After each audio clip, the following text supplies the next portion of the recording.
بسم اللہ الرحمن الرحیم۔ رسول اللہ صلی اللہ علیہ وسلم کی حدیث مبارکہ ہے، خیر الناس من ينفع الناس۔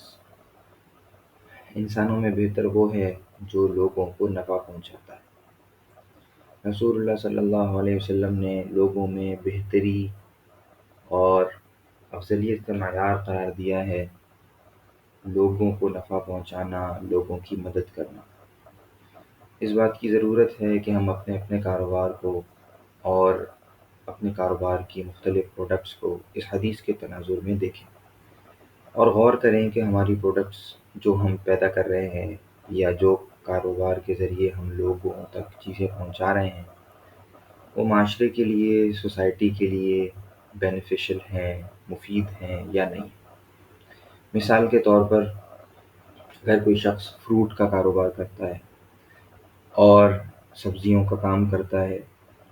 یا ٹیکسٹائل کا کام کرتا ہے، لوگوں کو کپڑے پہنچاتا ہے،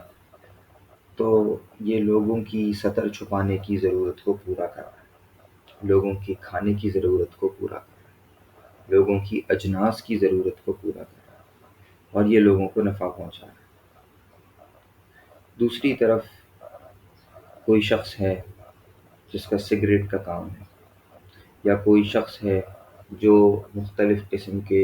جو تمباکو اور گٹکے وغیرہ آتے ہیں ان کو بیچتا ہے۔ اگرچہ وہ بیچنا شریعت کے مطابق ہی ہو، یعنی خرید و فروخت میں کوئی ناجائز کام، کوئی سود والی ٹرانزیکشن نہیں کرتا، درست طریقے سے ہی بیچتا ہے، لیکن لوگ جو چیز اس سے خرید کر لے جاتے ہیں وہ ان کے لیے نقصان دہ ہے۔ یا مثال کے طور پر کوئی شخص ہے جو غلط قسم کا کانٹینٹ بیچتا ہے، اور وہ کانٹینٹ چاہے ویڈیوز اور موویز کے ذریعے سے ہو یا ٹی وی چینلز کے ذریعے سے ہو، کسی بھی طریقے سے غلط چیز جو معاشرے میں نقصان پھیلاتی ہے یا معاشرے میں فحاشی کو پھیلاتی ہے، ایسی پروڈکٹس لوگوں کو بیچتا ہے، تو وہ شخص کبھی بھی من ينفع الناس میں نہیں آ سکتا۔ تو اگر کوئی شخص افضل بننا چاہے، بہتر بننا چاہے، تو اس کو ایسی چیزوں میں ٹریڈنگ کرنی چاہیے جو لوگوں کو نفع پہنچائے، خاص طور پر ان کو دیکھ کر، ان کو تلاش کر کے اس میں